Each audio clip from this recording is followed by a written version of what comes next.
इस वीडियो में हम आज पुनरावर्तन दिन 12 के गणित के अभ्यास प्रश्नों को हल करना सीखेंगे। इसमें मैंने पहले से सभी प्रश्नों को हल करके रखा है। तो यहाँ पे जो पहला प्रश्न दिया गया है, नीचे दिए गए प्रश्नों में पहले अनुमानित उत्तर सोचकर फिर हल कीजिए। यहाँ का वाला प्रश्न है, रोहित मोटरसाइकिल पर सवार था। मोटरसाइकिल का वजन 117 किलोग्राम तथा रोहित का वजन 67 किलोग्राम था।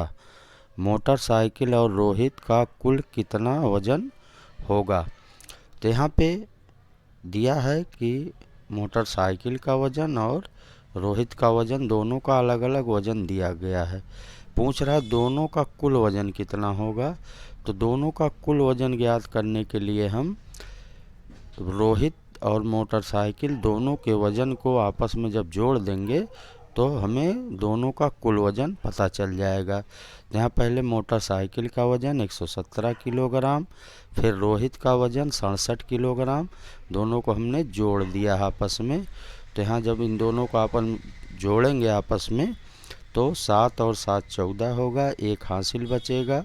फिर उसको जो है अगली संख्या में जोड़ेंगे तो फिर 1 1 2 और 6 2 8, फिर एक यहाँ है, इसको लिख देंगे नीचे। तो 184 किलोग्राम ये दोनों का कुल वजन हो गया। यही जो है हमारा आंसर है। फिर खा वाला प्रश्न है, इसको देखेंगे। कह रहा है कि ट्रेन के एक डिब्बे में 132 लोग बैठे हैं। यदि दूसरे डिब्बे में 129 लोग बैठे हैं तो दोनों डिब्बों में कुल कितने लोग बैठे हैं? तो यहाँ पे कह रहा है एक डिब्बे में 132 लोग बैठे हैं और दूसरे डिब्बे में 129 लोग बैठे हैं। दोनों डिब्बों में कुल कितने लोग बैठे हैं?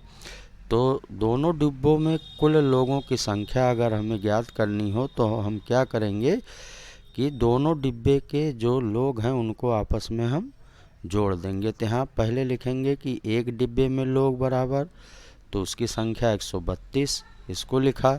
फिर दूसरे डिब्बे में लोग बराबर, इसकी संख्या है 129।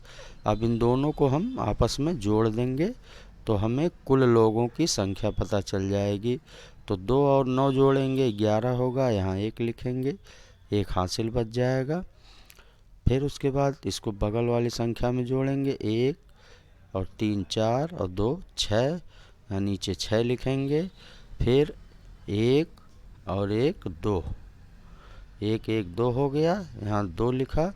तो कुल लोगों की जो संख्या हो गई वो 261। दोनों डिब्बों में मिला के जो कुल लोग थे उनकी संख्या 261 हो गई।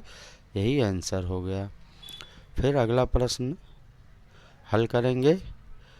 दूसरा प्रश्न दिया गया है, कह रहा है कि निम्न में पहले अनुमानित उत्तर सोचकर फिर हल कीजिए। यहाँ पे प्रश्न दिए गए हैं, इनको हल करना का वाला है 341 धन 67।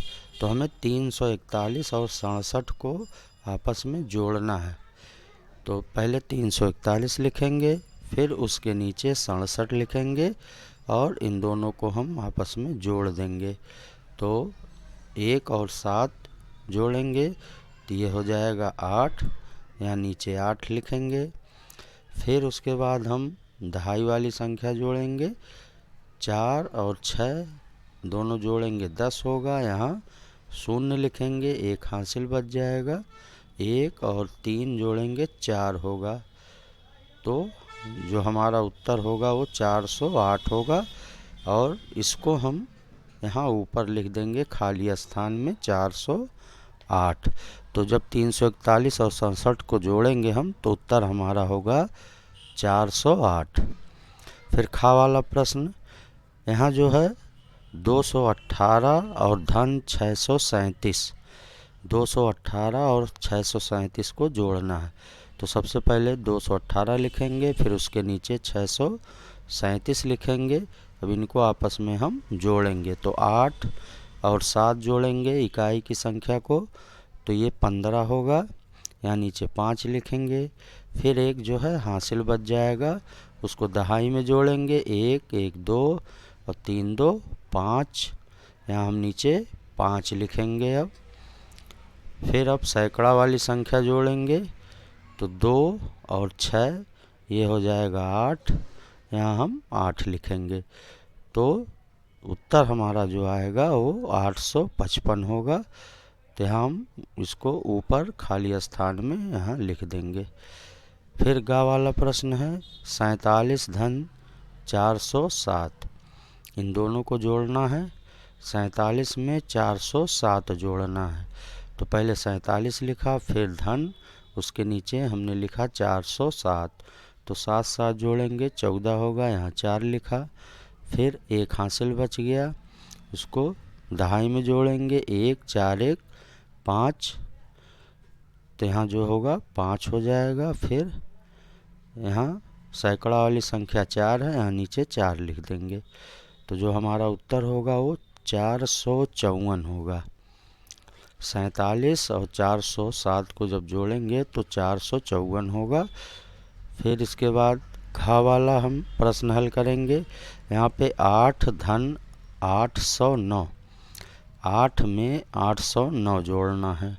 तो पहले हम 8 लिखेंगे, फिर उसके नीचे 809 लिखेंगे और इन दोनों को हम जोड़ेंगे। तो इकाई की तरफ से जोड़ेंगे तो 8 9 8 17 होगा। यहाँ 7 लिखेंगे, एक हासिल बचेगा, इसको शून्य में जोड़ेंगे तो 1 होगा। फिर यहाँ 1 लिखेंगे, फिर नीचे यहाँ 8 लिख देंगे सैकड़ा वाली संख्या। तो उत्तर जो आएगा वो 817 होगा। इसको हम यहाँ ऊपर लिख देंगे 817। फिर तीसरा प्रश्न, इसको अब हम हल करेंगे। तीसरा प्रश्न है सही विकल्प पर सही का चिन्ह लगाइए। यहाँ पे का वाला कह रहा है 3 सैकड़ा धन 5 दहाई धन 2 इकाई, और फिर उसके बाद यहाँ बीच में खाली स्थान है। फिर 5 सैकड़ा 3 दहाई 4 इकाई। अब इनमें हमें सही का निशान लगाना है। तो 3 सैकड़ा का मतलब होता है 300, फिर धन 5 दहाई का मतलब 50, फिर 2 इकाई का मतलब 2। अब इन तीनों को जो हम जोड़ेंगे 350 और 2 तो ये हो जाएगा 352। फिर दूसरी तरफ 5 सैकड़ा, इसका मतलब 500, धन 3 दहाई का मतलब 30 और फिर धन 4 इकाई का मतलब 4। तो इसको जब हम जोड़ेंगे 530 और 4 ये हो जाएगा 534। तो अब इन दोनों संख्याओं में 352 जो है ये 534 से छोटी संख्या है। तो इसमें हम छोटी है का निशान लगाएंगे, जिसमें हमारा विकल्प बा वाला सही है। फिर इसके बाद खा वाला प्रश्न कह रहा है कि 319 में 100 जोड़ने पर कौन सी संख्या बनेगी। तो 319 में जब हम 100 जोड़ेंगे तो 419 हो जाएगा। यही जो है अगली संख्या बनेगी। तो जैसे यहाँ पे 319 धन 100 इनको जोड़ेंगे तो ये हो जाएगा 419। इसलिए 319 में 100 जोड़ने पे जो संख्या बनेगी वो 419 होगा। तो इस तरह से आज की इस वीडियो में पुनरावर्तन दिन 12 के अभ्यास प्रश्नों को हमने हल करना सीखा। अगली वीडियो में हम देखेंगे पुनरावर्तन दिन 13 के अभ्यास प्रश्नों को और उसको हल करना सीखेंगे। तो आज की इस वीडियो में इतना ही। धन्यवाद। मिलते हैं अगले